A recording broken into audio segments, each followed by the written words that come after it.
October. Hello.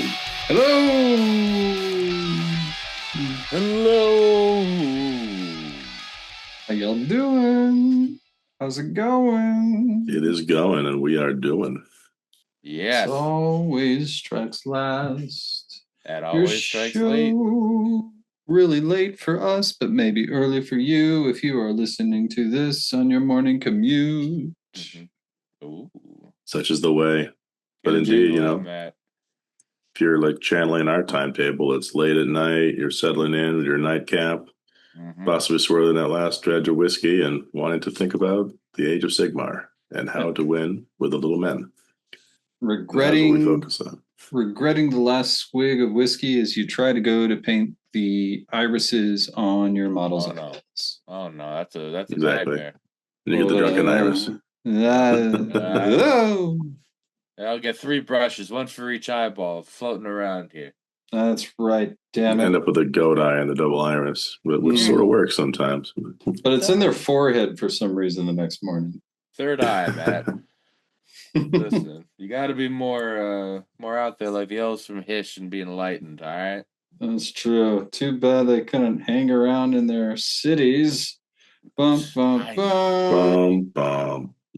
But I think we're talking about different elves tonight, right? Yeah. Some slightly more shadowy and secretive and old goo. To rectify the mistake where I sprung cities upon us for 3 episodes straight because, oops, I can't read. No, it's fine. We're gonna go over Daughters of Khaine, who I feel like since Cogford has been hyper prevalent. Yes. Kind of fell back under the radar again, huh? Would you say they've been overshadowed? Possibly. Possibly. They're... Oop, go ahead. No. You had a pun lined up, dude. I'm not going to stop that. They're in some sort of mist haven. Oh. Let's see where you're going for it. All right. So Agnar. So I am curious about this book because I just haven't looked at it too close. It could have been a peripheral vision. I haven't had a chance to play it since it's come out. So I'm a little fresh. I'm a little fresh on it. But I hear good things. I hear that the knives got knifier. They cut ear Shout than ever out before. Scott. He just kicked my ass with it. You have these direct personal experience in Rocco from your Archie too. Yes. I mean, I'm going to need some convincing because this book just hasn't spoken to me. I will be your advocate. For those that have been listening since the start of 4th, this was the army that I got put together. All my snake ladies, this is what I started 4th with. I have my Famir that I cheekily used, but I wanted to put my dock on the table and they weren't disappointing, but they were in a strange place for the type of army that I wanted to play, which was snake ladies. And points values, in the index they were decent. Yeah. You were playing Dark Eldar, you were playing Daughters of Khaine, like you always knew. And so, they had their table over each turn. There were, they'd gain a certain buff because they're still alive somehow, even with all this murdering. All the murdering. I love murdering. Yeah. And that mechanic has been sort of set to the side, in a way, for an entirely new mechanic that is, to me, based on Hero Hammer. And I need some convincing that it's going to work because we just talked about a book that does Hero Hammer amazingly. Mm-hmm. And I was already on the fence about how I felt about this book, but after going through cities for the past, 3 weeks, I'm looking at this book and going, okay, so what do I get? And my eyes aren't fresh, Everything is not new. It is tainted by the cities, so to speak. That's fair. Well, there's a hard act of, I guess be followed by when it comes to the cities of Sigmar. But Yeah. let's start out with it. So, looking at the beginning, I have my potato cam version of this book. Rocco's holding a more Well, it's real digital, version, but I am holding it. and Matt has Matt's the got actual the book. big- So I have all Yeah. three. I have Yeah. all three. I got the Our- app up. We're our all powers good. We're all combined, good to go. we're ready to go. But should we start with the battle traits? Kind of get into this. What is this hero hammer business, let's do guys? it. Yeah. Let's All right. do it. I'd So- even like before we even get that, I'd even go so far to say just like the summary, like the elevator pitch for this army before we get into battle traits and crazy things is: do you want an army that can again play like the lore, flood the board with witch elves with all the knives and all the stabbies, have all the debuffs, be all tricksy and acrobatic, and feel like elves? Just maybe a more melee variant, and also have a big ass fucking snake lady that'll murder stuff for you. No, I just want snakes. They've got them too. They've got regular. Okay. They do have regular snakes too, Matt. They're there. Okay. I swear let's take a look. All right. Jack, hit us with the battle traits. All right, the battle traits. First, anointed ritualist. So start of the first battle round. If there are no anointed units in the battlefield, you pick a friendly non-unique Daughters of Khaine hero. They become anointed. I guess it's like your chosen blood hag or whatever who's trying to become the next hot high priestess of Barathi Khaine or whatever, or Khaine. And the effect is, if the target is anointed versus the battle, unit has been destroyed. Friendly anointed units battlefield treat exalted abilities in the Warscrolls of friendly anointed units have been destroyed as if they were on their Warscrolls. So it's like, doesn't matter much for the first one, but there's some sort of special ability that kind of rolls up. I think, and they just get more powerful as people try to take up the crown. I mean, at least that's my outside interpretation from the beginning right here. But it's almost like if the three priestesses have fallen before you, you're getting some of their juice. So that's cool. I can see where there's a hero hammer flavor here. This is followed by something called Bloody Succession, where, as one anointed champion falls, the runes painted on the skin fade away, only to reappear in the body of another, exactly following the theme we just described. And this is the idea that each time a friendly anointed unit is destroyed, after removing from play, you can immediately use anointed ritual ability as if it was the first battleground. That honestly just sounds like rules clarification right there to say, oh, you actually get to immediately pass it over. It's not like there's no way to pass it. Yeah. So fine. Then we got blood rites, which is you perform a blood rite each time an enemy is destroyed. Any damage points are allocated to that unit by a friendly anointed combat attack. A friendly anointed unit is destroyed. A friendly unit contested objective you control is destroyed. An enemy unit is destroyed by a friendly Daughters of Khaine unit's attacks, and any models an enemy unit or contested objective you do not control, or a unit, friendly or enemy, is destroyed within 3 inches of a place of power to start the phase. So pretty easy to get blood rights to work. And if you just feed people you're anointed little foot heroes that you don't care about necessarily. Yeah, it's what's the meme about the guy getting cats and he gets a new outside cat and the coyotes kill it, so he gets a new cat. Like, oh, you're just feeding the coyotes. You do that with your foot heroes. And all of a sudden you're swimming in blood right points. Yeah. Quite a brutal analogy, but I'll take it. I'll take it. Yeah, I don't know about the cowboys and the cats. That seems so sad to me. Yet it does work. But okay, what do you do with all this stuff? Well, there's a once per turn army end of any turn Blessings of Khaine, and you can only do it if you performed any blood rites that turn. So it feels like one blood rite, 10,000 blood rites, maybe that's all you need, but you can do one of these blessings if it's not active, as long as you did some sort of blood rite. And then once you turn it on, that blessing is active. And it says the effects of more than one blessing can apply to a unit at the same time. So what do we got? Blessing of Ruthlessness, add 1 to hit rolls. Blessing of Hatred, add 1 to wound rolls. Blessing of Haste, add 3 to the move characteristic. Blessing of Zeal, ward 5 up for the rest of the turn. Blessing of Shadow, subtract 1 hit rolls for shooting attacks. Blessing of Cruelty, can use charge or shoot abilities even if they retreated. And Blessing of Clarity, add 1 to chanting or casting rolls. So what does that all mean? Interpretation is it sort of sounds like these can accrue, right? You can like over a course of 2 or 3 turns create like a big murder ball unit, Yep. which is pretty cool. And I guess because it's end of any turn, not a battle round, that means in a full turn you can do this twice, which you can start to stack these as long as you manage to knock a couple of these off. And it's all rounded out by some final ability, where if you declared a charge for an anointed unit, you can say they had a strident war cry, where the anointed unit picks a non-hero Daughters of Khaine unit within 12 of them that is not charged, and that unit can kind of companion charge, which is neat, even if it's not your Yeah. charge phase. Yep. Yep.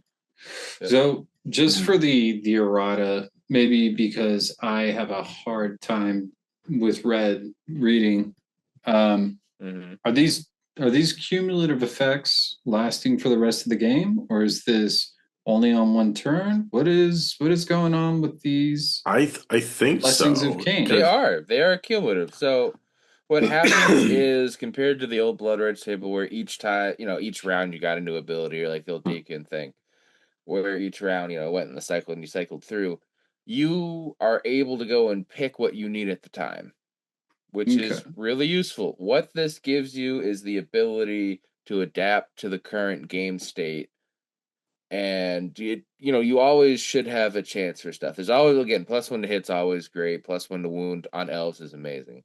That ward save for the rest of the turn is very specifically called out for that, for them charging in. But always be charging, so you'll always get your 5-up ward save instead of the 6-up. Like again, they're all really useful, and I really think the Blessing of Cruelty, especially, is nice because retreating and charging is always a great thing to go and get extra movement. A lot of your stuff is quick enough. Some of it flies where you can go and bounce out behind. You charge your screen, then you get the double turn. You retreat and charge out and over it to go and hit better targets.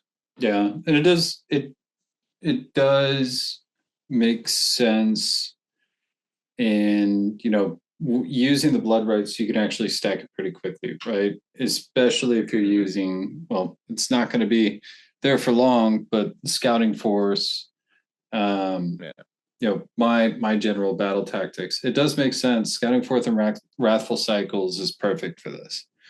And if any you're new thing similar to that, because by the time this comes out, the new GHB might be out. We'll have a whole nother thing on that. But again, battle tactics that rely on movements and taking objectives off of people and doing different. This is all just really useful stuff. Yeah, and the way to get all of these is stuff that you want to be doing as an army, anyways. So I get it. Okay. Yeah, I mean it starts like in this, I guess, that like layer cake base, which I like with the new books, where you can see what they want you to do, and it doesn't feel annoying. It's like, okay, I'm building into a theme. As long as you like the theme, which is I guess your main concern, Matt. Like, do you want to have a bunch of like power crazed combat gladiatrix witches off fighting and outdoing each other as they die to power this stuff up a bit more quickly and make scary super ball units? If that's your jam, this is going to be good.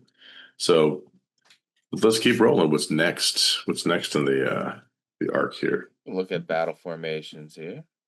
Right. And these are all interesting. Do you wanna take this one, Rocco? Yeah, Elf Lover? I would. Elf Lover from way back. The first one I got over here is Cold-Hearted Murderers, which I don't know why that's specifically a battle formation when they all are, but what it is reaction. You declare a fight ability for an anointed unit, and you get Bloody-Handed Worshippers, where you pick a friendly non-hero Daughters of Khaine unit that has not used a fight ability this turn, and within the anointed unit's combat range to be the target. That target can use the fight ability and immediately fight after the anointed. We love a chain activation. Also, if picked to do so, the target's melee weapons have crit auto wound for the rest of the turn. If they already have crit auto wound, they have crit mortal instead. And this is more for the elves or the foot spam, right? Yeah, because the snakes already have crit mortal. Mm-hmm. So if you're looking to really juice up a unit of witch elves, this will get you going. Yeah, it turns them back into those blenders again, and you don't even need bucklers for them. Nope. It is pretty good. Yeah. And next we I have. Oh, keep oh going. Which? I can see it. This is the one that for me had the least use for the lists I like to build. Again, all Mhm. snakes, all lady snakes. Go ahead. What you All right. got for me? So next we got the Coven of Blood. Their passive is the Breath of Khaine. When each model in a friendly Daughters of Khaine unit is contesting an objective you control, those models are not visible to enemy models more than 9 away. I'm going to reread that because I tripped over my tongue. Mhm. That when each friendly model in a dock unit is contesting an objective you control, those models are not visible to enemy models more than 9 inches away. And So this is the one I'm leaning towards. Sorry, go yeah, ahead, Rocco. if obscuring goes away because GW changes the season with the GHB, like they've done with monsters, specific GHBs to heroes, to units, to whatever. If you are in a shooting meta, you bring this so your girls Mhm. can live through the fucking turn. Yeah, and just it's not visible, so even spells, right? Spells and Yeah, prayers can be if affected you're in by a spell this. dom meta, Kairos can get fucked. Yeah, so You know, this one's the one I'm leaning towards. Go ahead, Dan. the What you Breath got? of Cain. I just think in the world we're about to lose free obscuring and making objectives obscuring, like Mhm. squishy elves, which can murder you in combat. It's park them on the Yep. objective. 9 inches is real close. You know, Yeah. they Yeah, it's a big aura for the it's just so useful. And if they get within 9, you're gonna you move 6. You're an elf on your turn. You just move up. You'll be outside of 3, and then you just stab them. Yep. And if They you're a gotta really snake stick their neck lady, out. you can just You ensure that slither. you're even further back if you need. Yeah. And like I am kind of leaning towards this one because cog forts, hmm um, Cog forts, very cog much. forts and fusiliers, hmm And but how oh yeah. many also times? I because there's so many armies now that are getting spells or prayers that throw out a -1 to hit, or worse for an elf player, -1 to wound. Looking hmm at you, Zinch. yep, This gives you a fighting chance. yep, and on top of that, like what are the things that generally just rip this army apart are pinprick shooting. hmm And we have a book right around the corner in Slim Nash that is going to just Yep. be chock full of pinprick shooting damage in some Oh yeah. lists. So, like to me, like looking Yeah. forward, yeah, this one makes the most sense to me. It's the one I have on my list that I built with this book. Um, hmm so, All right. Next up, we've got Fervent Ritualists. Once per turn, army, end of any turn. Uh, Pick each friendly Daughters of Khaine unit contesting an objective to be the targets. The effect is return up to D3 slain models to each target unit that has a health characteristic of up to 2. We return 1 slain model for each target that has a health characteristic of 3 or more. which So, is yeah. cool. Yeah, I mean, it helps with snakes every once in a while. It It does. also it's pretty good for the witch horde. Yep, and if you're bringing their version of harpies, Hmm bringing D3 of them back, that's pretty nice. It's easy. It's functionally very useful. All It right. spreads those points out, and it means you just leave anything alive. You got something nasty, that potentially could be a pain Yes. later. Because we've all had those moments where the difference between 3 witch elves left alive and 7 is basically like, can you hold that objective? And Yep. this is very likely going to be that because it's end of any turn. Yeah. You know, Again, it will add up and it will negate chip shooting, and I watched it happen. That's hmm the one he used. And I mean, still, Yeah. It does work very well, like you were saying, for like the Kinerai. Mhm. Kinerai having 2 wounds each are, to me, very survivable because of their speed Yes. already. So, like, it's very helpful if you want to go super heavy into wings. Hmm. Um, and then on, like D3 single wound models coming back to me actually isn't as strong as like putting them in with the cold-hearted murderers Yeah. formation. So this one feels very, very keyed into Kinerai. Hmm. And again, I'm really still with the whole Covenant of Blood not getting shot thing, especially knowing how much Yep. I personally like using shooting in a fantasy setting. But we Mm-hmm. do have one more frenzied devotees. Once per turn, army start of enemy turn, you get Heretic's Bane. Pick an enemy wizard or priest on the battlefield to be the target. Roll the dice. For each objective you control, for each 3-up, subtract 1 from casting rolls and chanting rolls for the target for the rest of the turn. This This one is just fun. this Yeah. this is one of the ones where sometimes when I'm looking at these books, I wish that we had the ability to choose our battle formations on each game, because Yeah. this in a GT is 50-50 split Mm. on whether or not you're going to have a heavy priest wizard, opponent. Yeah. Like, granted, there's probably going to be one, but like, is it really going to pull off as much as the other choices here, right? No. So, And I that mean, one game where you get the matchup, you're going to feel really fucking good about yourself. mhm. But yeah, over the course of a 5-game event, I don't know, man. I mean, you'll piss off a lot of Sylvaneth and Zinch players for sure. Oh yeah.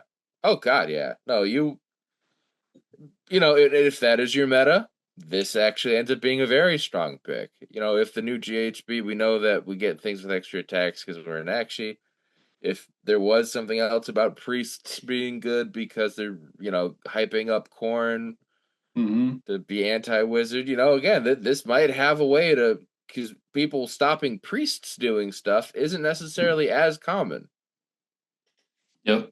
It's almost impossible. So, like, Yeah. you very, There for I it. can't remember the last couple of times I've seen one. So, No, unless I was the one bringing it, or I played Doc. Um, mhm.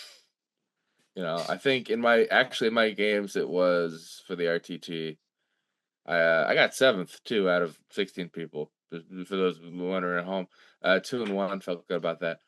Best painted, Yeah, which is that's the great. one you want. But That's a nice yeah, I don't think score. we said that on the podcast yet. But Yeah. anyway, because the first game was OBR that just had 2 of the Leech Cavaloses, and the second game was Wizards with Vordry and a Vampire on a Horse.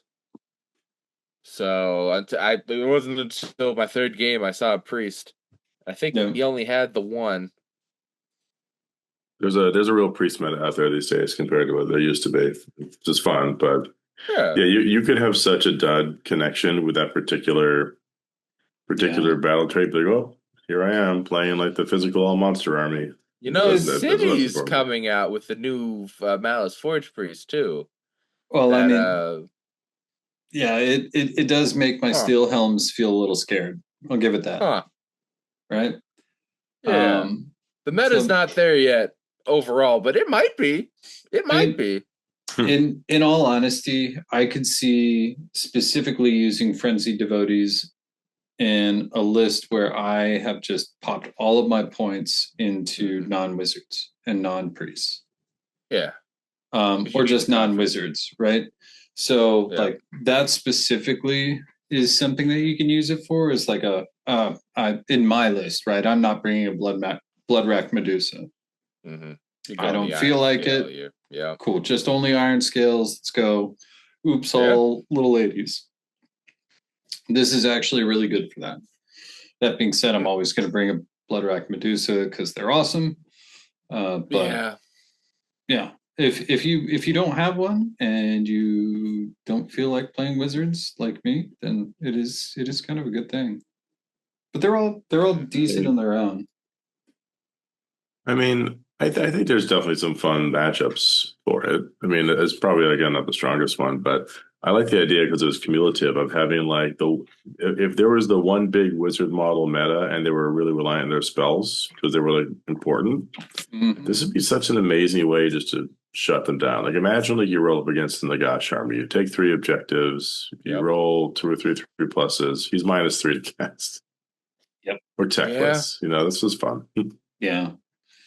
Oh, just anytime I can ruin Techless's day is a good day. And it's start of enemy turn, right? So you can snag your objective and immediately use it. It doesn't feel held. Yeah. That being said, let's move on to heroic traits with our nice little paragons of murder.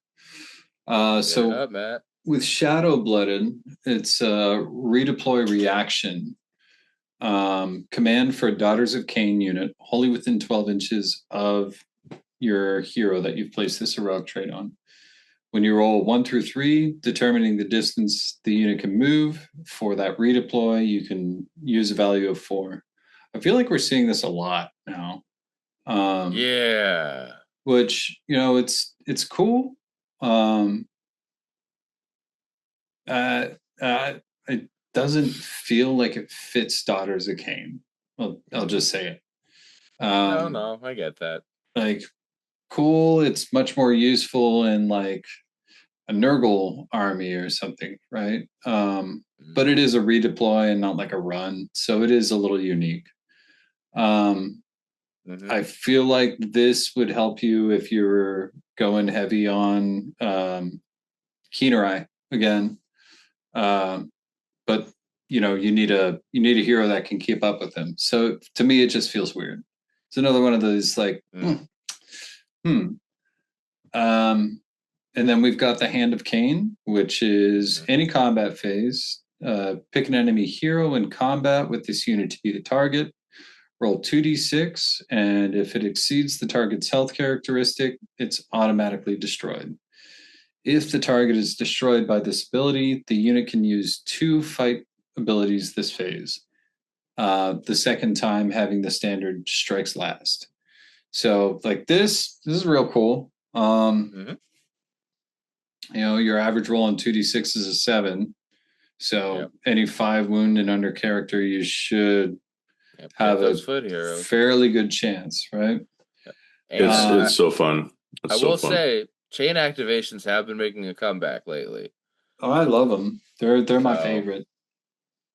This actually has some use because people are bringing the foot heroes that would do the chain activation on it. And like you could get lucky on like a 7 wound, character as well too. So that's some mounted characters you can actually get in as well, or heroes. Yeah. What about like all these high elf heroes? Like that's like the most fun use for it. All the super tough, ultra dangerous high elf heroes. Twins. What do the twins have for health these days? 8? I think they're 9. I think they're 8 or 9. Yeah. Still, like good Light Eltharion. Yeah. Yeah. I mean, it would definitely ruin a Lumineth's day, which as a Daughters of Khaine player, perfect. That's like the chef's kiss of every tournament. If you do that, you've already won. But then again, and like dust, you can throw this into a bunch of really, and it doesn't matter if it's unique or not, right? So let's say you're going up against like some unique heroes, like what is it, Light of Eltharion. You've got any of the Tzeentch heroes. Feeling like a Sigvald. Might be a good one for this too. Yep.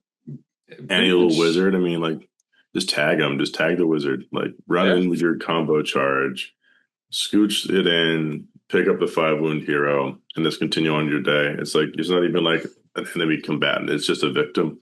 Yeah. Continue on with your day twice.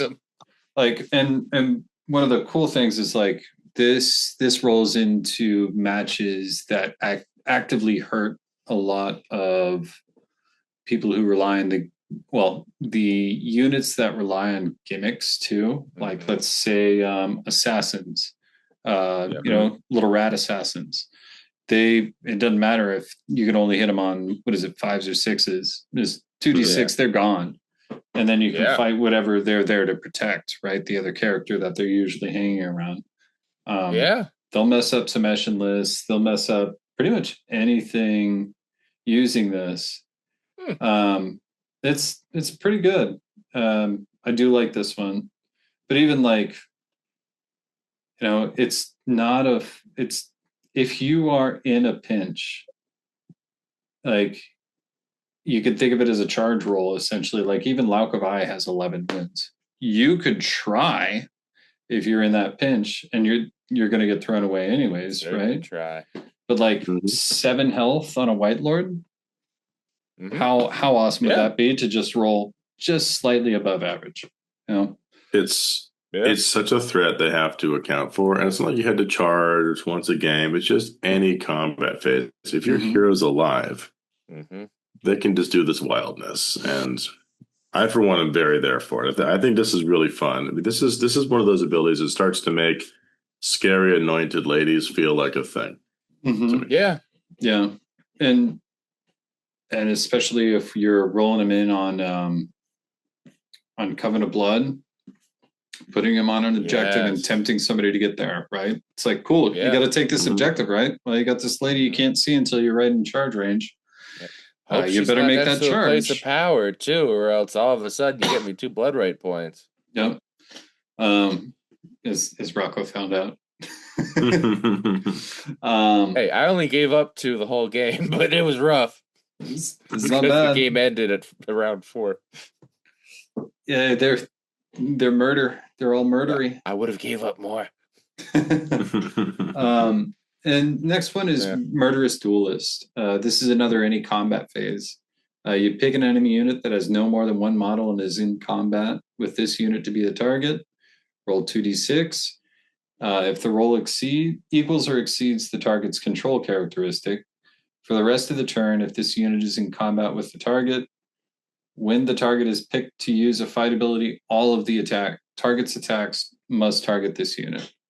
And this is straight up just a way to get blood rights. Yep. That's it. Because, you can Light of Altharion, go in there, get the shit kicked out of you. Now you have a blood right. Good job. Yep. Protect your units. Throw this on the cheapest Hag Queen model you can.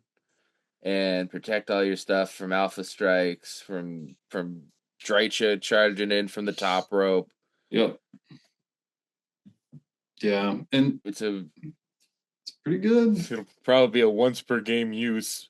But I mean, there are situations where I can see it being something where like, well, I can't fight the unit that I wanted to fight, so I'm going to take this other fight. If you're making target priority problems for your opponent where you have multi-charges going on and you're playing, in my case, snake ladies, they don't want to take that damage, so they may trade off the loss of that character for not taking damage on another unit because it looks inevitable to them, right?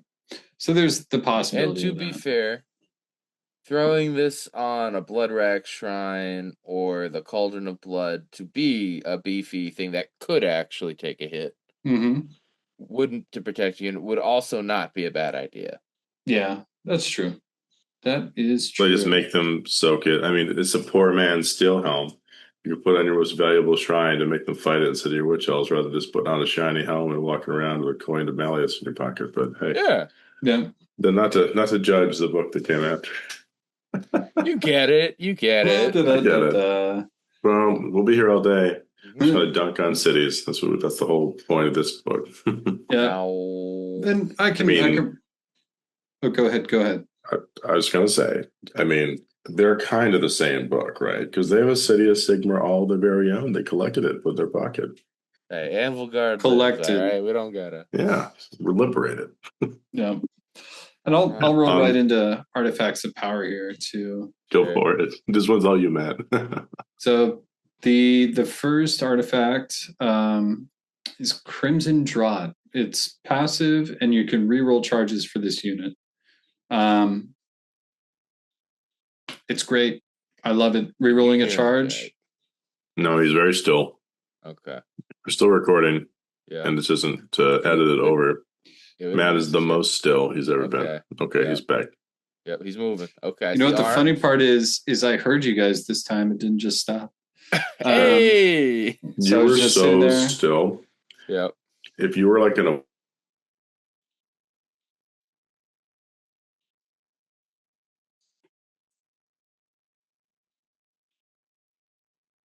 We jinxed it.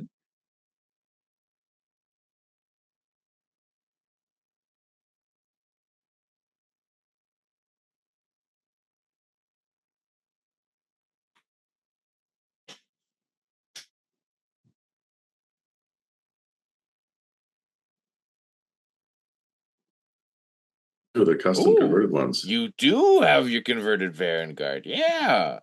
Hey, Matt. Matt, welcome back. My joke was too good. It was made a reality. It was. Indeed. And you can't make that face. You'll get stuck that way, Matthew. Exactly. Yep. I mean, for tonight, all of the old wives' tales and things our parents said were absolutely correct and will come true. So, word to the wise, don't you dare masturbate tonight because it'll really backfire on you real bad. I'm Italian. I'm already that came out of left field right there. I missed whatever that leads to. Oh, did you miss the whole joke? Did you not catch the joke, man? Yeah, I missed the joke. Oh, no. No, Rocco had said, like, you don't put your face in that position to be stuck that way. Yeah. And I was saying that for tonight only, all the things our parents told us, like, were absolutely come true. So, like, we can't risk it. Anything like that. Nice. Yeah. I thought it was very funny. But I was. I mean, I missed the lead up to the punchline, so, you know. But here we are. Just got a pure shock value. I guess yeah, we're just what? What? Yeah, not fit the recording. Not fit for the internet. No. Okay. So, rerolling charges are good. We all like rerolling charges, but let's go. Oh yeah, Crimson Draught. If it didn't get caught on the recording, first artifact. Yeah, and what a nice good old thing. I love standard Crimson Draught. Mm-hmm. Beastman player. Anytime I can get reroll a charge, I'm always on it. It's just drilled into really my psyche. But then we got Darkling Elixir, which is at the end of the turn, pick a visible friendly Daughters of Khaine unit wholly within 12 of this unit to be the target. Roll a dice. On a 3+, the target can immediately use the retreat ability as if it were your movement phase. This that wholly within 12 is a big aura, man. Yeah. This kind of leans into Shadow Blooded, which is kind of interesting. So there's something there. I don't know what it is, but it's on a 3+. So immediately going, maybe, I don't know. Okay. You know what to say about those 3+ abilities? So reliable. Always rolling ones. Always rolling ones.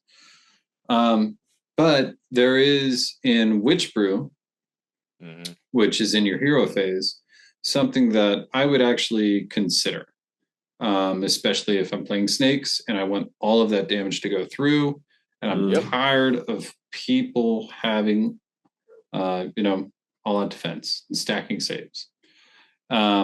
This one you declare and pick a visible friendly non-unique Daughters of Khaine unit, again wholly within 12, and you roll a dice. On a 3+, you ignore negative modifiers to save rolls for the target until the start of your next turn.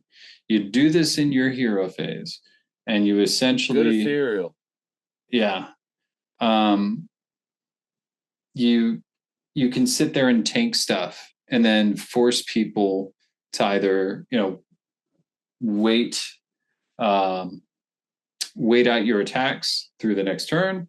Mm-hmm. You can push a little bit forward, take an objective, sit on that objective, force somebody to charge you, and then, ignore their rend.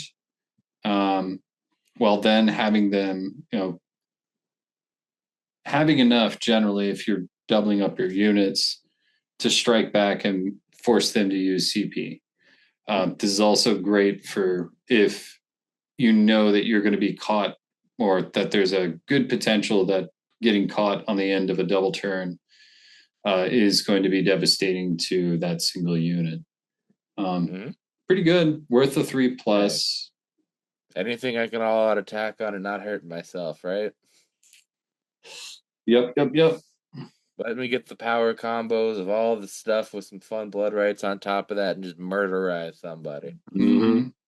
Yep. Not and suffer the consequences. Yeah, and the great thing is this pairs really well with Blessing of Zeal. So if you've got the ward on, you've got, if you have the ward 5+ ward on already, then snakes are 3 wounds now. That's a lot of wounds to chew through. So, I mean, it's tank ladies, right? Or they're 5-up base for their save. Is that what it is right now? For probably.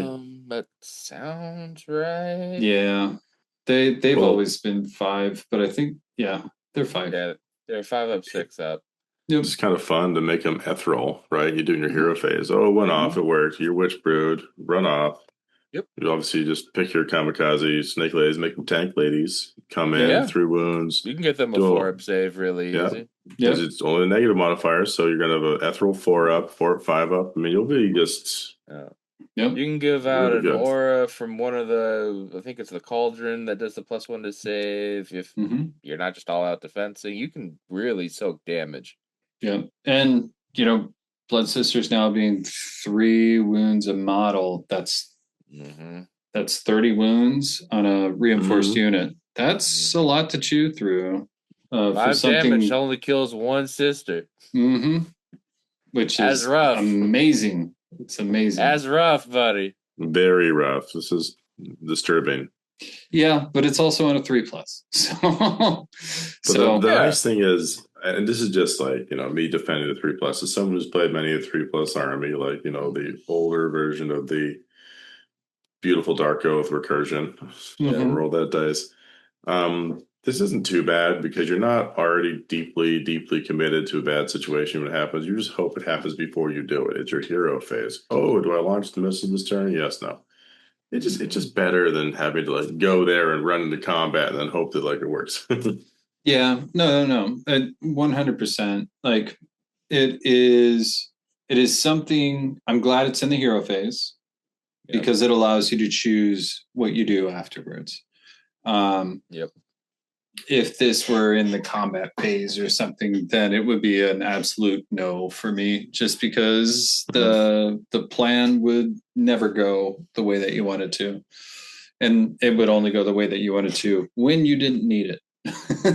So, So very happy that it's hero phase. I'm still stuck between that and Crimson Draught.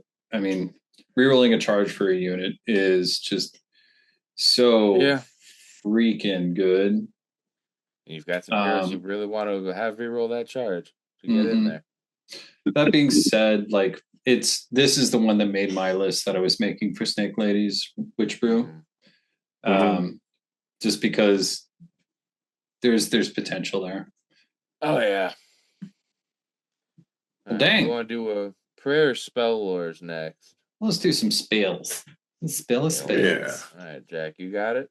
I got it. All right, let's take a look. So what do we got for spells? Spells seem like they also ran for these daughters because they're a whole coven of priests, but whatever. State of Shadows. Marathi's a caster. Yeah. She double dips. We know. State of Shadows. Yes, she does. Cast on a 6. Pick a friendly Daughters of Khaine wizard, of course, cast it. Effect, target can use charge abilities to turn even use or run ability in the same turn. And I didn't quite say it, but you pick a visible friendly unit within 12. Daughters of Khaine unit within 12. So you can basically run and charge with this unlimited spell with Steed of Shadows. This is great. It's not like redeploy a character, dropping outside of 9, which is always nice for shenanigans. This is so you want to be a fast run and charge unit. Easy. There you go. And this is unlimited. Great stuff. Yeah, everyone can do this. You have a couple casters like Medusa and the Marathi. Either be in a couple parts of the battlefield. This one will make that happen for you. Of course. Go ahead. Yeah. Go ahead. Oh, you say you're gonna say, Matt. Sorry, I didn't interrupt you. This is single-handedly why I bring the Blood Rack Medusa, because there's never a turn that I don't want run and charge. Yeah. Yeah. It's amazing. I feel like that's such a winner just in general. So that's of course just the first spell. There's 2 more. Mind Razor, always a classic. This has been here in so many editions and so many iterations. So at this point, it's like just burned into my brain. But now it's a cast on a 7 spell. Finally, you pick a visible friendly. Finally, pick a visible friendly Daughters of Khaine within 12, one much like the first one, and it's just targets melee weapons of charge +1 damage until the start of your next turn. There have been versions of this which have been crazier. This version is great. If it's your turn and you're about to like charge a bunch of witch elves, it's way scarier than little daggers to do 1 damage, little daggers to do 2 damage. So. On the other side of that equation, if you're playing Blood Sisters like me, and you have stacked reinforced units, that is 21 attacks, 3s and 4s at 3 damage each. Mm-hmm. Oh, with mortals. That's the big thing. Yeah, man. I've been touched by it. Yep, and that's where I'm happy. Like Mind Razor did go down in what it does. But oh my goodness, just being able to actually cast it now. it just feels like a very honest version of itself, but like it's still horribly effective. Yeah, very, very workhorse. Very workhorse. We'll take it, guys. We'll take it. But that's not even the end of it. Now, there are 2 buff spells, and they have a cool debuff spell here, which I kind of dig. Yeah. So, Black Orb Ulgu, where you summon shadowy tentacles, but in hurting you this time, they just inconvenience you. Cast on a 6. Your wizard picks a point of battlefield in 18, and then you pick up to 3 enemies in 3 at that point. So it's like, where do the tentacles spawn? What's within combat range? And if you tag something, the targets cannot use a run ability until the start of your next turn, which is such a hot and cold effect. There are times where there are movements that gets them there that don't care about running, but there's also times where it's a run and charge unit, and that's how they get it done. And you single-handedly delay the return with a spell. Not bad. It'll also stop people getting on objectives. You can like do so much mess around stuff with this. So I like it a lot. Well, I mean, there is also one other thing as a Daughters of Khaine player that this can really abuse, and the reason I would use this spell, which is redeployment, is a run move. So you can actually ensure that people aren't redeploying out of your charge range. That's a really good point, Matt, and probably like the strongest use. Yeah, that is the only reason I would be using the spell, to be honest. Because as a Daughters of Khaine player, you don't really care if they're going to run. What are they going to do? Run to the objective so you can kill them? You care about them making you miss a charge. And that's where, like, the Otis is on you to fail your charge, not them to help you. I like this spell. I think it'll come up maybe once or twice. But the fact that you can pick up to 3 enemy units within 3 inches of that point shows that it's really designed for saying, hey, if they're on this objective, if they're on this piece of terrain, if they're bunched up and you're about to charge, they're not getting away. It's a very good spell. It's a very good spell. That being said, I think I'll just probably cast Mind Razor every day. Yeah. Only because I can. It's a 7. Yeah. It's been 8 for so long. That's doable. And I don't like Marathi. I don't like bringing Marathi. I actually really like Marathi now. I like her changes. which is weird because I want some gods. I want some god bod for once. Yeah. Godbond is the way, Bodies not goddies. Here we go. as we've Gods often not said. gods. We made the hat. Indeed, and the hoodie, which is available on our merch store. Yes. You know, Like and definitely a hot subscribe. item. Some left. Yeah. People should get on that. But yeah. Listen to my voiceover at the end of this. You want more details? We do tournaments and all kinds of shit too for the Patreons. Anyway. Yeah. One coming up soon, guys. Don't forget, little plug or unplugging. The second the GHB drops, we're going to roll out the next one. Little RTT for the Patreons and everyone who wants to come play to get a taste of this new edition where things are spicy, not just soggy. Yep. Okay. All right. We got some prayer lore. You want some prayer lore? Hallelujah. All right. I guess it's on to is it you, Matt, or is it you, Rocco now? That's Rocco. It's me. Yeah, elf lover. It's your boy. Yeah. Loves them elves. Loves the prey. In the name of Marathi, we have the Catechism of Murder goes off on a 3. Again, it's a pick a priest. It's a pick a visible friendly dock unit, wholly within 12 of them to be the target. The effect is the target melee weapon units have crit auto wound until the start of your next turn. If the chanting roll was a 7 or higher, the target's combat attack scores critical hits on unmodified 5-ups until the start of your next turn. And that is their unlimited prayer. Yeah. This could be huge. Again, I'm coming from playing all Snakes. One of the units that was always making it into my lists earlier on was Cthulhu, or whatever her name is. I can never pronounce it. Cthulhu? I love that. Cthulhu. Ursula. Cthulhu. Sea Witch. Yep. Cthulhu, the Crone Sealer. Honestly? Yeah. She was always making it in just because I love the model, to be 100% honest. Oh, God, the model's so good. And so good. Heart of Khaine was also a prayer at that point. And it was a way to really survive being alpha struck early on in the edition. But now you actually have like very good offensive prayers that, you know, again, this is wholly within 12, so you can bounce around if you're using Cthulhu. Or any other off on a 3 for the basic effect. That's real nice. Yeah, but hold on till you need it, till you need that 7, you know? That is 100%. Especially if you're playing snakes, just critting on 5s. Oh, yeah, critting on 5s, and then you the still damage on 6s. the damage. You can juice up some stuff with this. The next prayer is Covenant of the Iron Heart. Also goes off on a 3 base prayer. And it is pick a visible friendly dock unit wholly within 12 of the priest to be the target. And you add 10 to the target's control score until the start of your next turn. In addition, if this was a 6 or higher, ignore the first damage point that would be allocated to the target in each phase until the start of your next turn.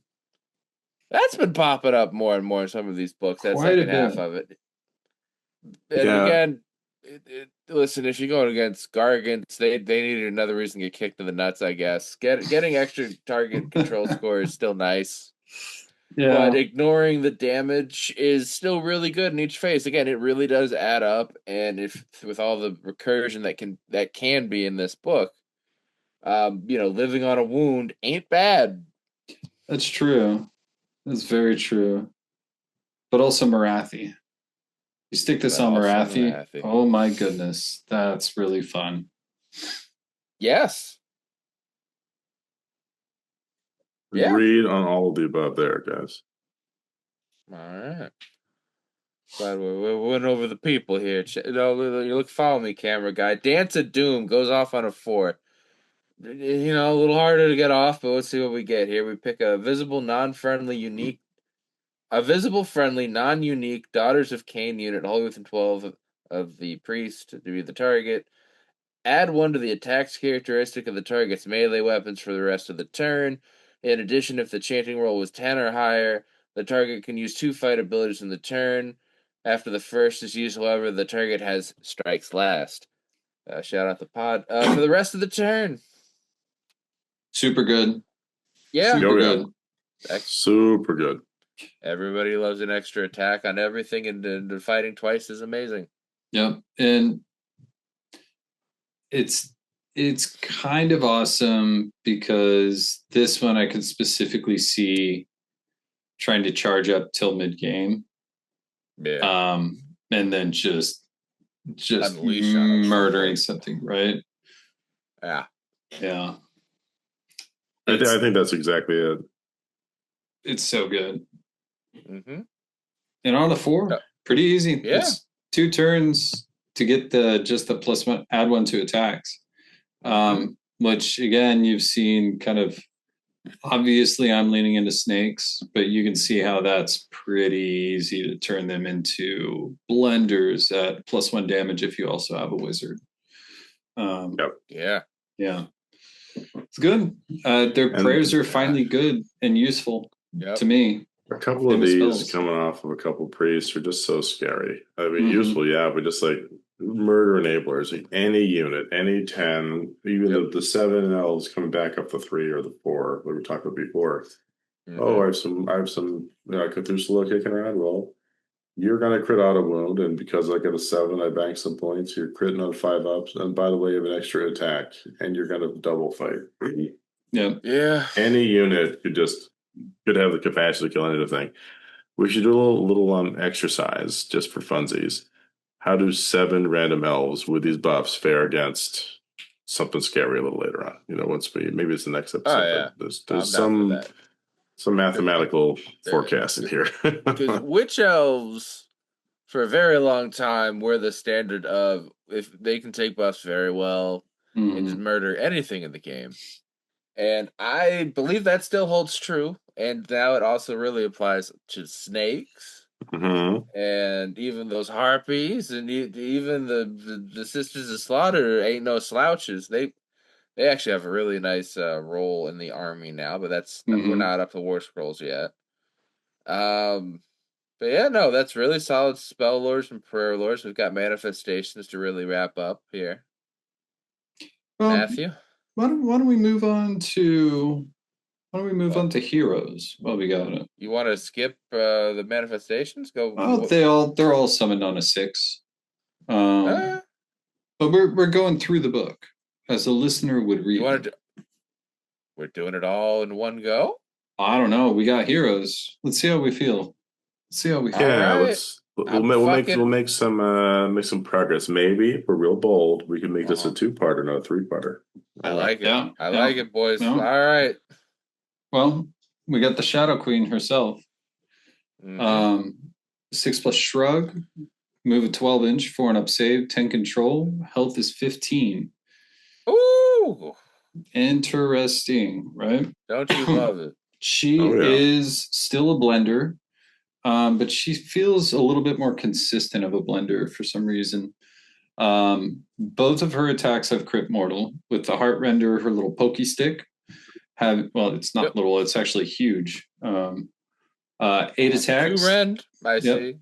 3s and 3s, rend 2, damage 3. You can see how this can get real gross, real fast, adding a damage to it.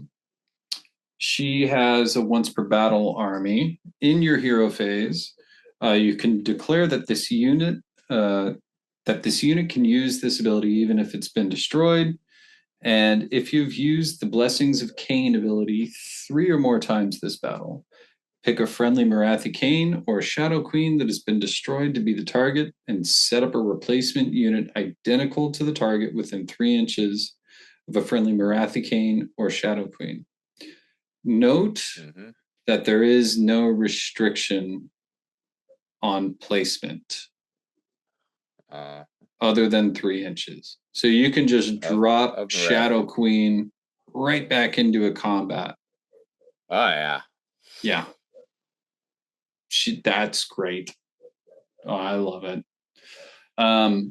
Then she also has another once per turn army, any combat phase. These are the coils of the Shadow Queen. If any enemy units are constricted, they're no longer constricted. Pick an enemy hero or monster in combat with this unit to be the target. Roll a dice, and on a 3+, Until the start of your next turn, the target is constricted while it's in combat with the unit. This unit's combat attacks that target a constricted enemy unit score critical hits on an unmodified hit roll of 5. Yep. Damn. That is a lot of damage coming in. See what I did there? I did it. This is a little. That was a low bar. Yeah. It was, but you squeezed it out. Yeah. Yep. and then the last one, any combat phase, she can use her Crown of Serpents to pick an enemy unit in combat with Marathi the Shadow Queen to be the target. You roll 5 dice, you add 2 to each of the roll if the target is constricted, and then for each of the 5, you can pick one of the following effects. Can't pick the same effect more than once per turn, but here's what you get.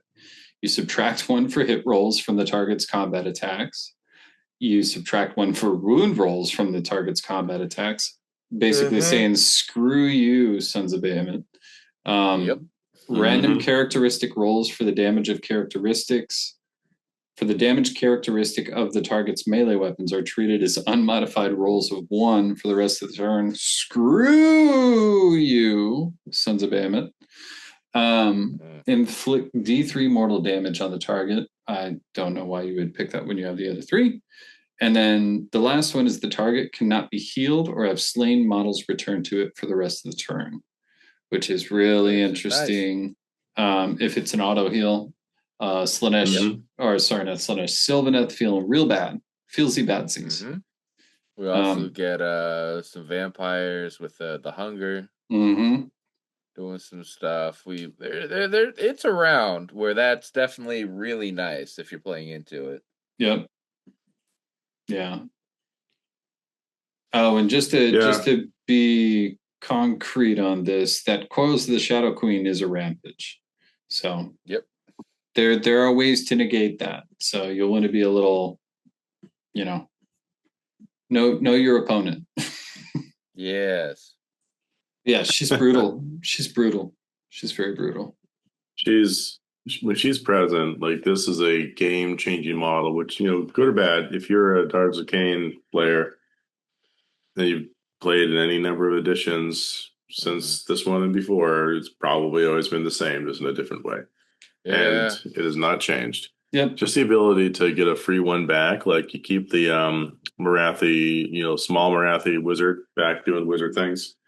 You throw your Shadow Queen up like a YOLO target. You do unturnable damage, and you just get another one back. Okay. And she's points appropriately at 730 points. So like it's just worth noting that it is 2 models at least. So it is 21 wounds through both, with one of them coming back. So just make sure you're playing to those strengths. Does somebody want to do Marathi Khaine, or do I do those as a pair? What do y'all think? I guess you do them as a pair. I think you earned that, right? When you pick up the combo pack, you kind of have to. Okay, I guess. I mean, I could share, but I'll be selfish. No. She doesn't share, Matt. That's true. Why should we? I need to get into the spirit of it. Marathi Khaine, the little lady herself, has a 4+ ward. Movement of 6, 5 and up save, 2 control, and 6 health. So kind of survivable, but you can, as we looked at earlier, make sure that there's no save reductions and stuff with her. And her melee weapons are still pretty good. She's another character blender, or like foot character blender. 5 attacks, 3s and 4s, Ren 2, damage 2. Ain't nothing to sneeze at. For an elf. She is also got a lot of like interesting tech stuff she can do. So the first one is passive, the Iron Heart of Khaine. Each time you perform a blood rite, immediately after the ability that destroyed a unit has been resolved, pick one of the following effects. Until the start of your next turn, this unit is only visible to enemy units while they're within combat range. You can heal D6 on her or the Shadow Queen, note it says friendly only, so you can't, heal your opponent, which is just a shame because then there's more murdering to be done. A friendly Shadow Queen can immediately use the normal move or retreat ability as if it were your movement phase, which is interesting. You can remove her from the battlefield and set her up again on the battlefield more than 9 inches from all enemy units. So we kind of get that spell back. And for the rest of the turn, set this unit's control characteristic to 5 and the Shadow Queen's control characteristic to 15. So if you know you're going to do that and you want to go ahead and use Covenant of the Iron Heart prayer, you can have a 25 control Shadow Queen hanging out on the board if you really want. So pretty wacky. I just love the zippy Shadow Queen possibility there, because it's whenever the blood red is performed, right? And I think those are, I'm remembering correctly, not the stuck at the end of the turn. It's whenever you do the thing, whenever you've actually like triggered the effect. So you could have a mid-turn trigger of this effect. Yeah, they're just passive. So it's amazing. So you think about that, like you move up your Marathi, her like what, 14 inches or whatever she was moving. And then you trigger and do it again. So you look at this crazy threat range on the functional kamikaze model at 12 inches. So if you needed to go 24 inches and like bomb the backfield and kill a bunch of war machines or something with your first free Marathi, you can 100% do that. Yep. Yeah. And it's just another toolkit. A lot of toolkits so far. Yeah, very scary. Mm-hmm. And then in your hero phase, she's a divine matriarch, meaning you can pick a visible, friendly Daughters of Khaine priest or wizard, wholly within 12, and add 1 to casting and chanting rolls for the target until the start of your next turn. Again, if you know you're in a spot where you're going to be double turned, you can plan to do some really nasty stuff with the spell or chant lore that we were looking at earlier, and just add 1 to casting, pulls that sweet mind razor down to a 6. Pretty wild in terms of reliability. Yep. Super good. And then the last one she has is a spell of her own in her hero phase. And she can also, she's visible to herself, so she should be able to pick herself with Divine Matriarch as well. But in your hero phase, you can use Surge of Hatred, which casts on a 7, which you can make cast on a 6.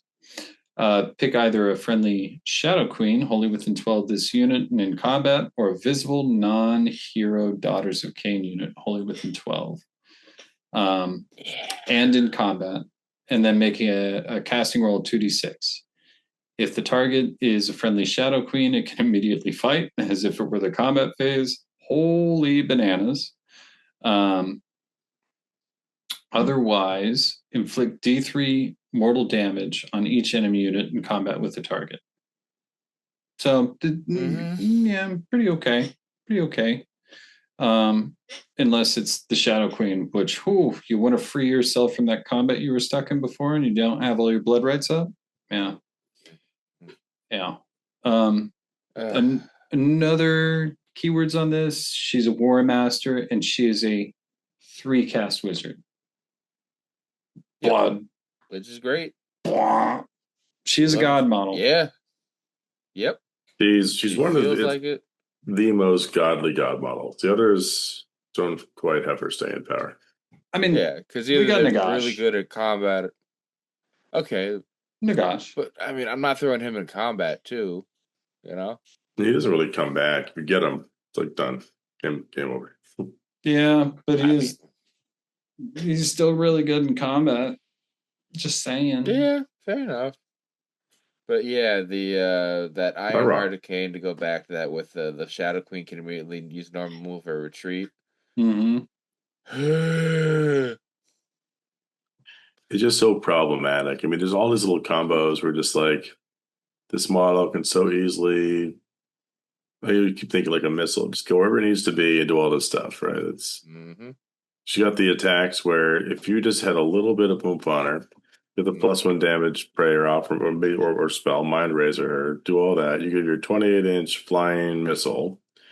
You could go do 4 damage attacks and do a bunch of stuff. Maybe not even get killed in return, which would be the biggest thing, but at least make her points back in one fell swoop. No pun intended. And then you have to No, resummon pun her for free. intended. On this podcast, pun intended, Jack. Always pun intended. Indeed. Maybe not as leaned into as normal, but the point being, like, even for 700 to 800 points, I see very little downside to this model. I feel like it's a safe investment, like, all the time. Yeah. Oh yeah. Even if it's half your army, again, it's worth it. No, totally worth it. And getting the blood right, we're like, oh, there's so many ways. But listen, if she's let me walk you through what happened. All right, Marathi, the Shadow Queen, charged my turtle and my Mathalia model. Went, split attacks, they both lived. I'm like, cool, great, I can kill her. I don't need to immediately go at her because I'm fighting on 2 other objectives. I don't think I'm going to clear the combat, but, there is a place of power nearby. What are the chances that my dice come to me and I spike my dice? I have 2 eels fighting a bunch of snakes, and I ended up killing a bunch of snakes, which then scored the blood right, and then she bamped. And then on the objective I owned in another turn, I lost a unit, which got them a blood right, and then Marathi bamfed. She did the normal move or retreat, and I chased that goddamn snake way too much. And now I know if Marathi's there, I'm not gonna play with my food. After she goes, I'll just immediately go. Yep. To not have this shit happen again. You get your one game and you learn. And this, it's, as we're saying, it's like how she was before, where she used to only take 3 wounds, or you get a Bellicor.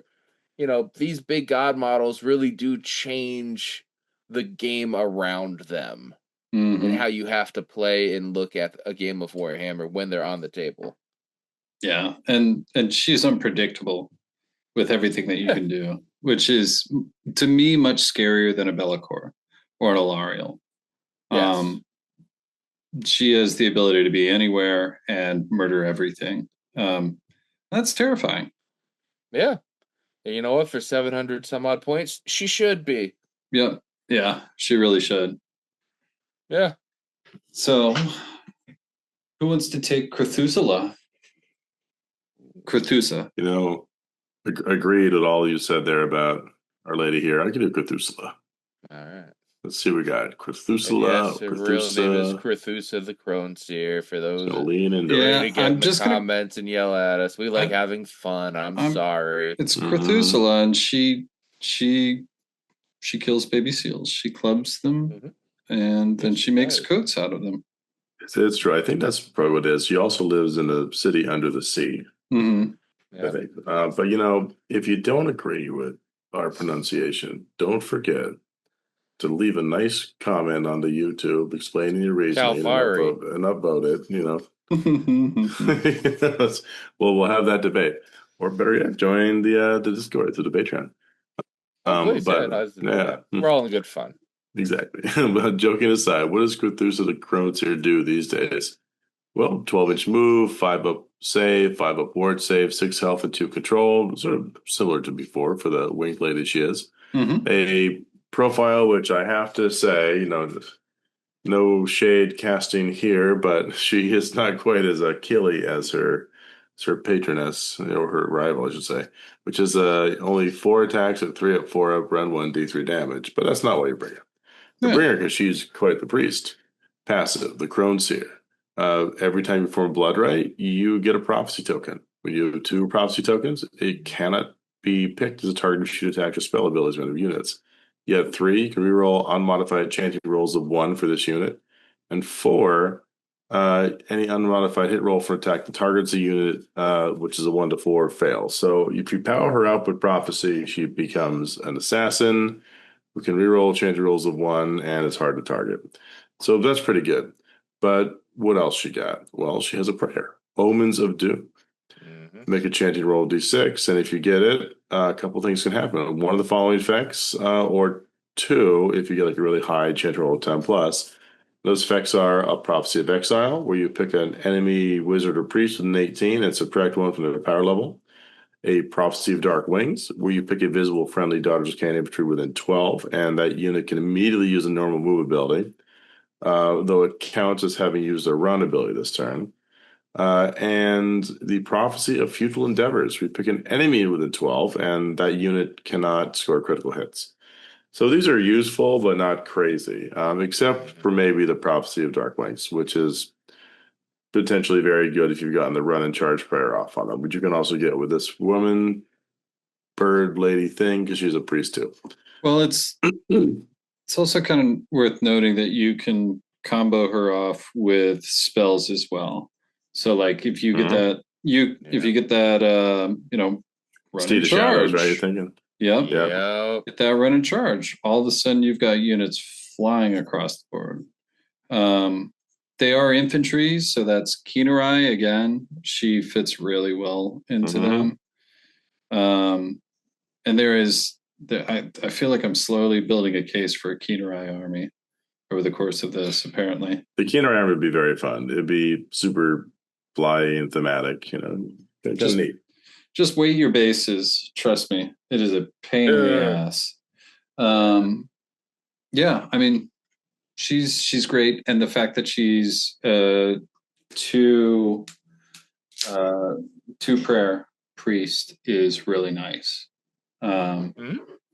So like that gives you the unlimited prayer and whatever you want.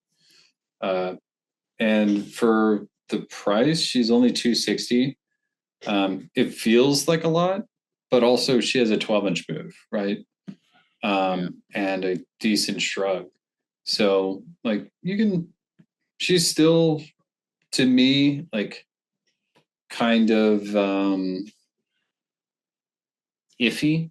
I think she'll probably come down in points, most likely, but she's not inherently tied to any other unit, which actually opens her up.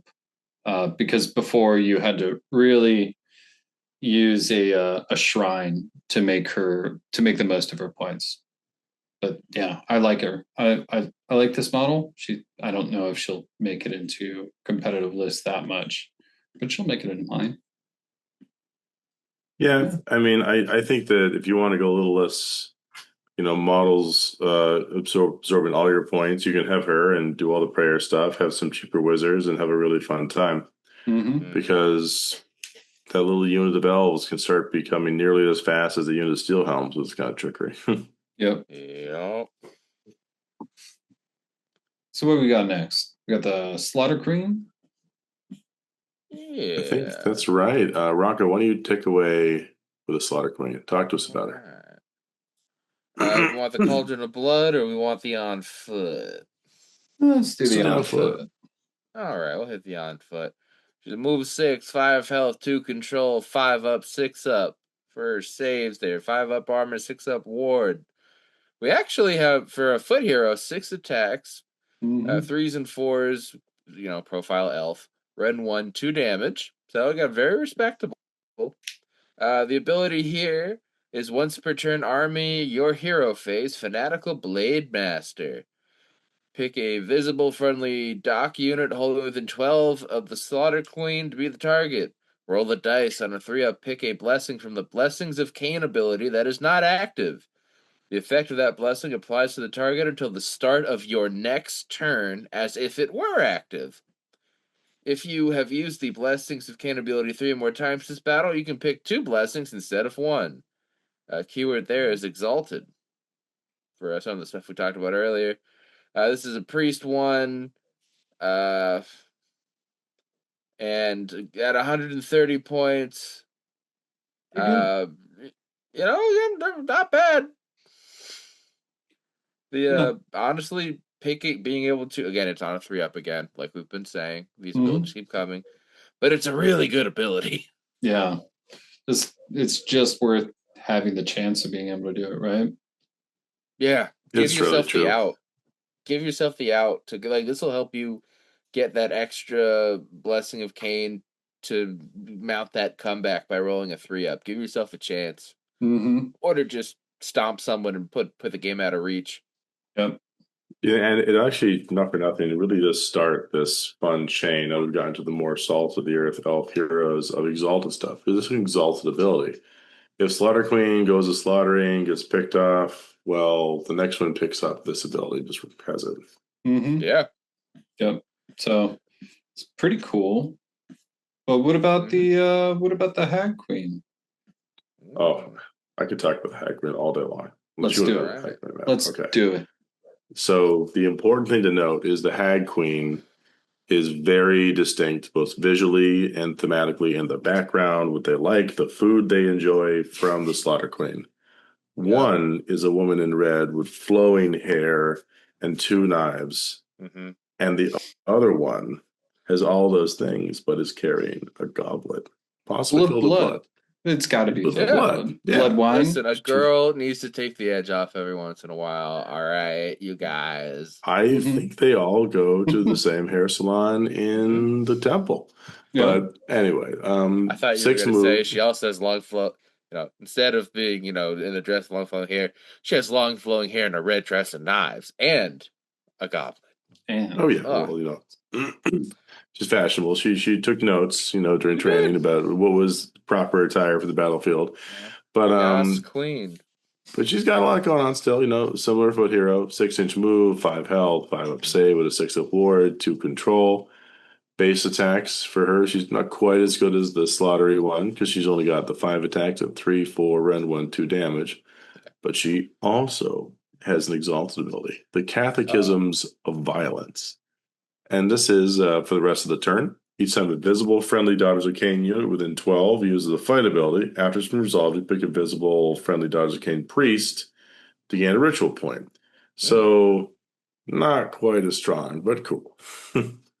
Yeah. And it can be the difference, But at 110 points, you can fit her into a list really easily. Yeah. She's there to pick up the ability because, if your Slaughter Queen's dead, she also is Fanatical Blade Master. She gets all whatever is needed. Yeah, but and if she dies, the other one gets that ability on top, and But what if you put your Slaughter Queen on a Cauldron of Blood? Can it be done? It can be. Things are getting crazy. A 6-inch move. It's a 4-and-up save, a 6+ ward, 12 Is it health. Really, only a 6-inch move? Yep. 12 health and 5 control. Keeps you right there with your witch elves, Honestly, the most realistic giant statue on like a wagon that we've had. Yeah. No, you're right. You're right. Yeah. It's got the Shrine's Guardian blades with 9 attacks, 3s and 4s, rend 1 damage 2. Not too bad. And the Avatar's sword, which is companion, has 5 attacks, 3s and 3s, rend 2 damage 3. Pretty good. The Avatar's sword wounds on 3s. Cool. Hey, it's still an elf, even as big as it is. No, I'm saying that's a good thing compared to all the wounding on 4s of everything else. Yeah, that is true. It does have a passive consecrated revulsion, which essentially adds 1 to save rolls for Daughters of Khaine infantry while they're wholly within 12. So we have our, witch blobs back. Oh, joy. And then the other passive is Icon of Slaughter. Each time a friendly Daughters of Khaine unit wholly within 12 of this unit uses the rally command, you can make 3 additional rally rolls of D6. In addition, if there are any friendly Hag Queens on Cauldrons of Blood on the battlefield, when that command is used, you receive D3 additional rally points. So you can actually go past the standard 9 that we see in almost every army. So you can go to a potential 12. Yeah. It's also exalted. It's a priest 1. It is a war machine. So we know we're seeing a lot more, anti-war machine stuff coming in slowly. And anti-hero stuff. We're getting But not bad. Too slow for me. but I don't like playing the witch blobs, so I know everybody else is gonna drool over this one. But Oh, who yeah. was to drool over the Hag Queen on Cauldron of Blood? I think it's Jack's turn before I jumped on it, but you got it, or you want me? Oh, he's muted. Oh, he's Jack, still you muted. He muted Yeah. himself. He said, He "I don't want did. to talk." That's what I'm like. Well, I was so ready for this. I think I hit the wrong button. I was going to say, I'm happy to talk a little bit about this because, again, for the untrained eye, you might think there's a very similar aesthetic here, but go world on. of difference. Because if you have instead perched your Hag Queen on your Cauldron of Blood, for one, I mean, Same that legs. goblet is much easier to fill when you're in your own Yeah, cauldron. you've got your Um, pool of blood right there. exactly. Flies Very and good for the everything. skin. Mhm. Everything's identical until you get to the once return ability, which is Wrathful Repulsion, where you can do this in a combat phase, and you pick a visible Daughters of Khaine unit within 12 that charge this turn, and you give them a 5 up board save. So you just Nice. gift a 5 up board save that's within 12 of this thing after it's charged. So its challenge is charging 2 because only 6-inch movement or being close enough, but still pretty good. And then you once return hero phase have something called Roaring Idol, where you can pick a Daughters of Khaine manifestation, and on a 3 up, it cannot be banished. So you That's can make really some of your useful. stuff unbanishable. Yep. On a 3+ again. Interesting. And that's Yeah. until the start of your next turn, right? For the banish? Yeah. Mm-hmm. Yeah. It's almost feeling like a destruction army with all these 3 up to do the things. Yeah. A little bit. Yeah. But a little bit more murdery than destruction-y, I think. Yeah. Is that the theme? Also, I love that Wrathful Repulsion is an exalted keyword there. Mm-hmm. Yep. Play around with that. Yeah, you can make that a little fun. Just use this as a insert insert bloody thing here and hope it dies a little bit earlier on, and then throw it onto the next thing. Yeah. And they're not that expensive with the Hag Queen on Cauldron going 280. Yeah. It's pretty good. Pretty good. I mean, if you're not going the Marathi build, want to bring 2 of them, you got points left over. Yeah, it's true. You can be rolling around all this stuff, and they have some fightiness because of the guys in the back, good abilities, and they do start passing those abilities over because they're exalted, at least in some cases. Rocco, you get to take my favorite change of the shrines. I think. Is that me? Yeah, it's you now. It is you. It's me now. It's me now. Yeah, I'm doing the app where it's alphabetical, so that's something I don't know what the order of the book is. So we got the Bloodwreck Shrine. Bloodwreck Shrine. Oh man, beautiful. I love what they did with also this 280 currently. This is crazy. Not bad. Not at all. We got 6-inch move again, 12 health, 5 control, 4 at save, 6 upward. That seems standard for all their chariots here. We got the Bloodlax stare, give them the old Care Bear stare, 15 inches, crit 2 hits, shoot in combat, 4 attacks, 3's to hit, 3's to wound, Ren 2, 3 damage flat. We love to see it. Stupid mortal, will I make the roll? No, now it's just, hey, I know what I can do.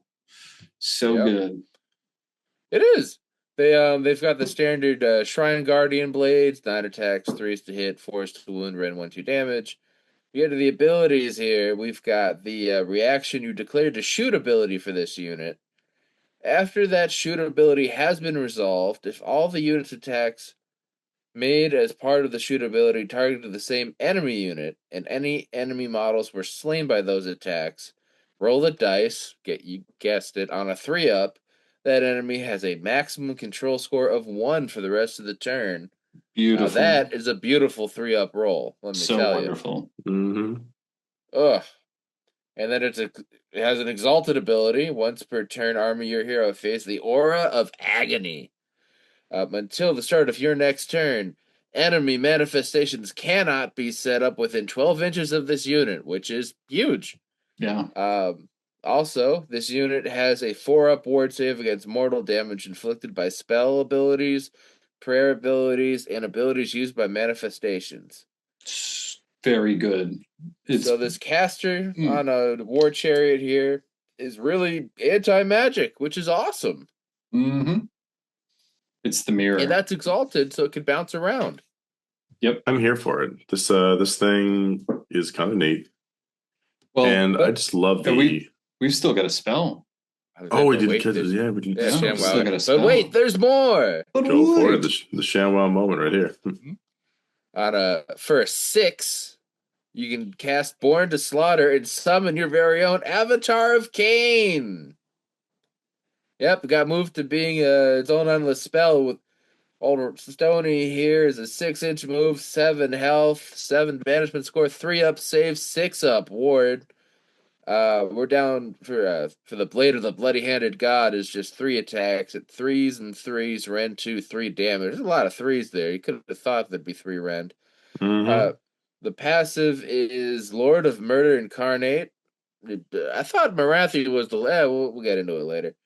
Shout out Khaine. This Mhm. manifestation is affected by the Blessings of Khaine ability as if it were a unit. So yes, this is a real unit.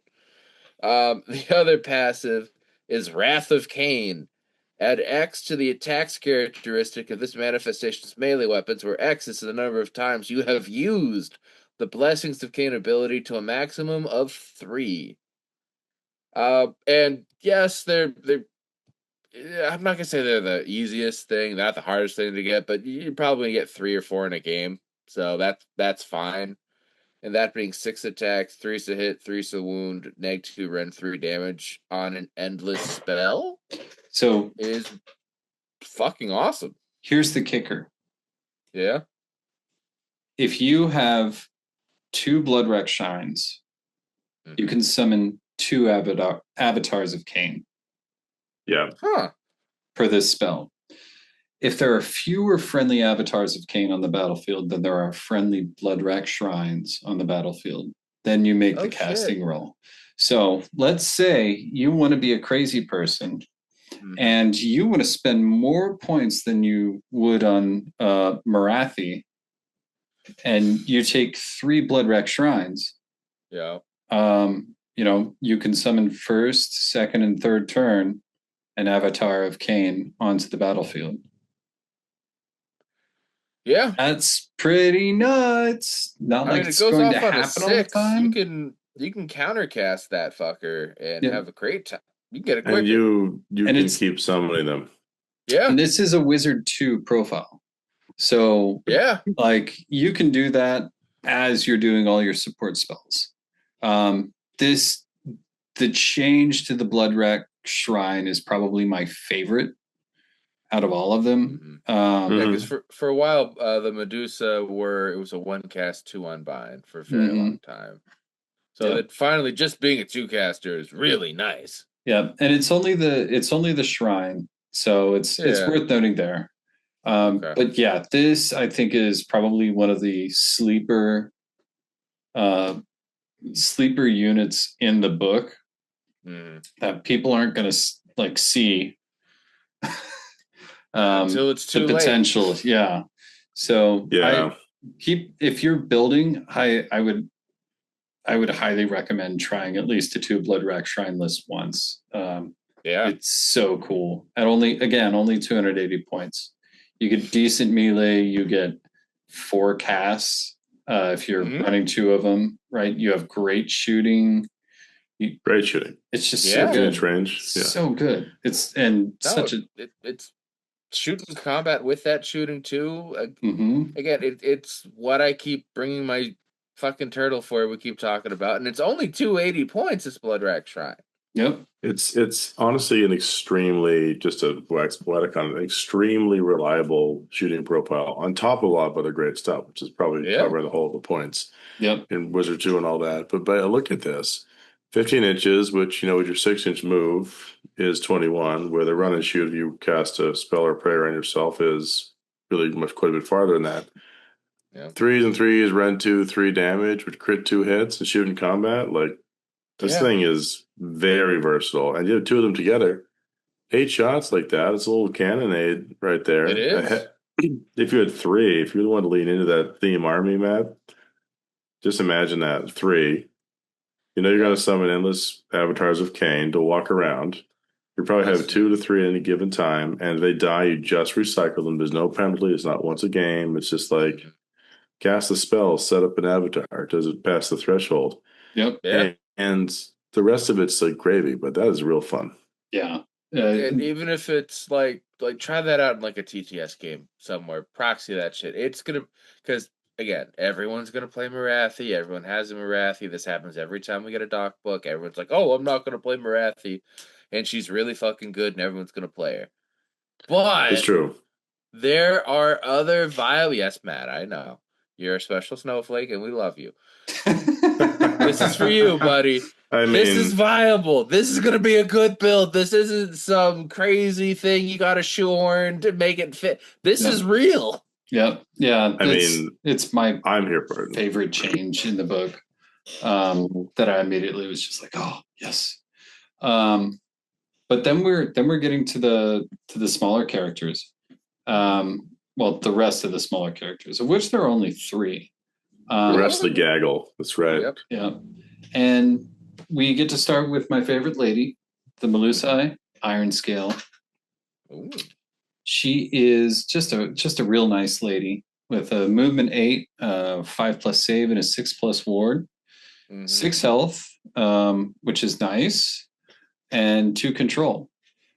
She lost her shooting attack, which is great because if you ever want to see me fail rolling 3s, watch me try and shoot with her. So I'm happy to not have to roll that dice and exchange it for 6 attacks that crit mortal, 3s to hit, 4 4s to wound, Ren 1, damage 2 for melee weapons. It's good. It's solid. You're always fishing for 6s anyways.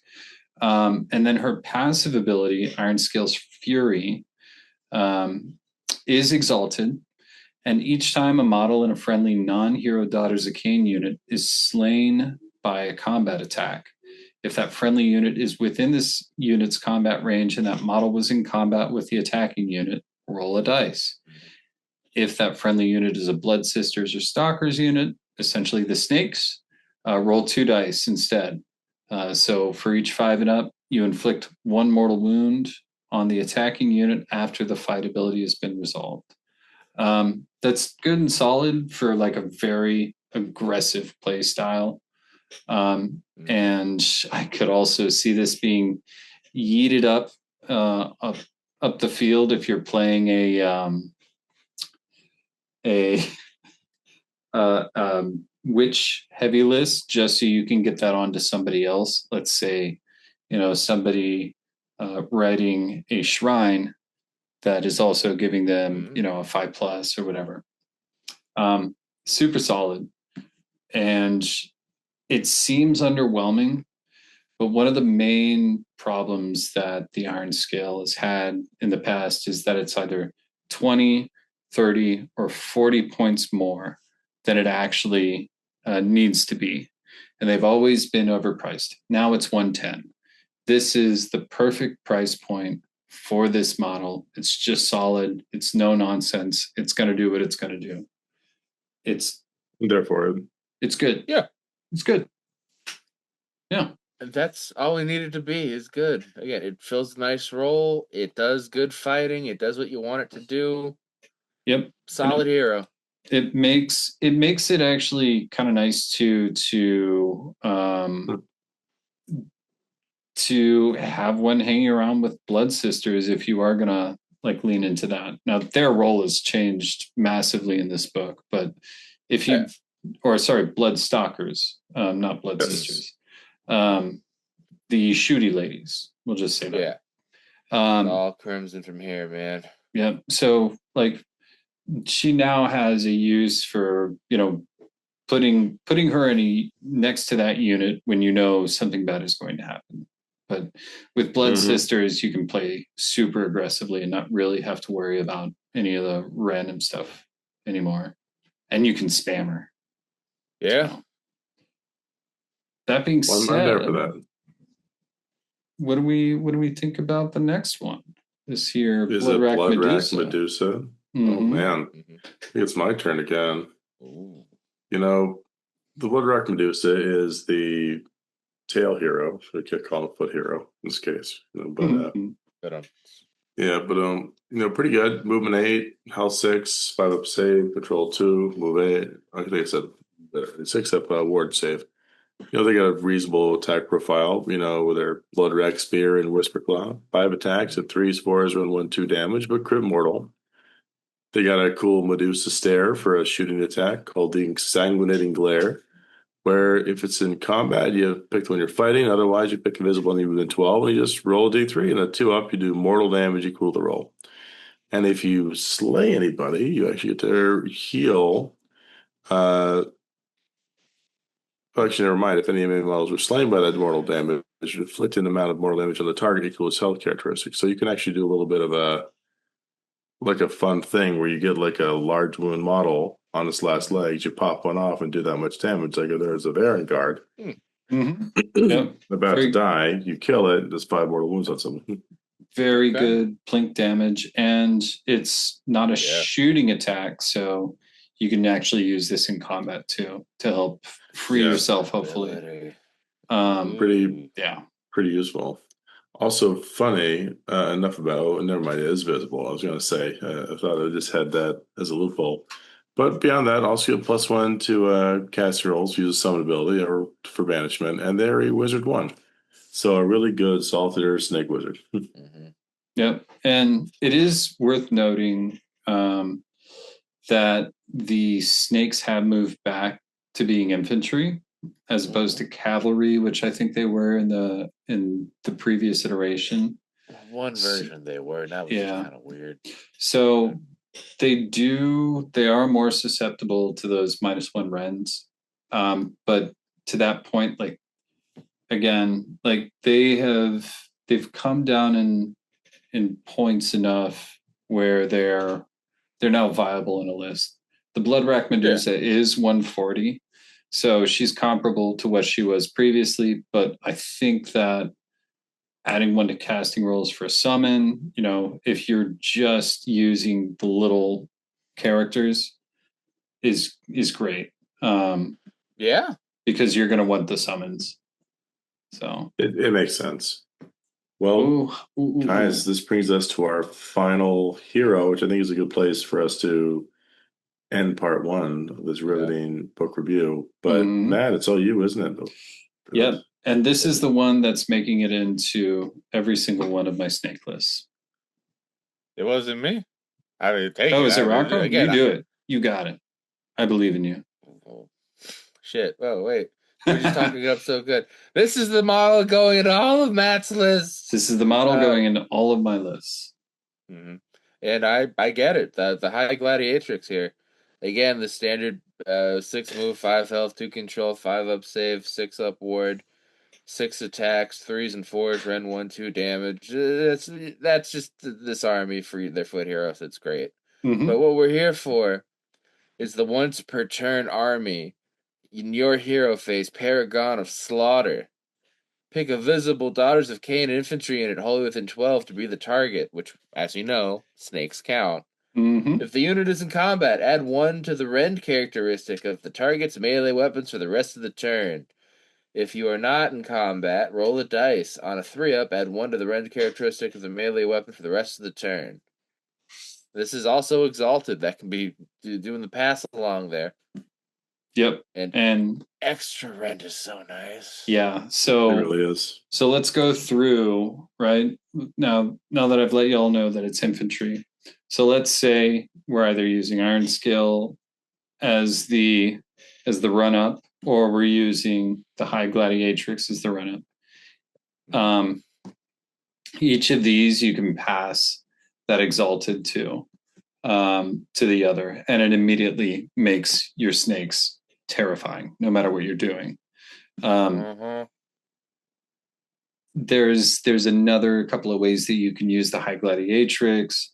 Let's say they're not in combat, and you get that 3 and up. You know what's really good with that? Freaking Covenant of the Iron Heart with the. Oh wait, no, it's not Covenant of the Iron Heart. What is it? Oh, Dance of Doom put that prayer on there for the extra attack and the possible 2 fight abilities, and then Lore or Steed of Shadows or Mind Razor, depending on where you're at. If you're mid board, you can Mind Razor and get +1 attack, +1 damage, +1 rend, especially if they're in combat. The snakes will blend anything. At rend 2, damage 3 attacks each. Like, this to me is, I love the change that they made to the Bloodwrack Shrine, but this is, to me, the linchpin of a lot of lists, and it's totally fine if she dies. And yeah, I mean, you just give the ability to whoever. It's a permanent ability at that point, right? she's 120 points for basically making almost anything in your army +1 rend. It's so good. I got to agree with you there, Matt. Just thinking about it, especially because that exalted ability, she goes in, slap happy, dies. All of a sudden, it just sits on your slaughtered queen's like cauldron throne, and it's very applicable everywhere. Yeah, and this is one of those models where, like I said, it goes in every list because I don't care if it dies, right? Yeah. It's such a strong ability. And you can just keep her running with the snakes if you want. Obviously, I'm biased towards the snakes, but you can see what this would do for damage to witch elves. Oh, so gross. Mm-hmm. Yeah, I'm there. I'm there for that. Well, guys, this book has a lot of legs or a lot of slitters, and I'm here for the second half. But everyone out there listening, thanks for joining us as always. Stay tuned for part 2 coming to your holes next week. And I think that it might be a little bit overshadowed by some cities of Sigmar, but this is a really scary book, at least so far. And I think it's pretty fun. I'm liking the thing. Yeah, it's got legs and it knows how to use them, man. Yep. Yeah, I'm scared of some things, and that other things I'm kind of like, well, I don't even know how I'm going to use that when we get through the next episode, which we'll talk through. But so far I'm starting to pick up why. But I think since we've come to the good place, should there be a last word? Yeah. I think so. For this place that is good? Snake. Hello, everybody. It is Rocco, your boy, coming at you once again with another Always Strikes Last promo. That's right. Ring that bell. Leave a like, a subscribe. On whatever platform you're listening to us on, be it YouTube, be it Podbean, whatever you got these days, so you can keep up to date. Don't forget, we have a Patreon, if you want to, give us a thank you for all the stuff we put out. That gets you into our member-exclusive Discord. And if you want to be an even bigger supporter, we've got a merch store.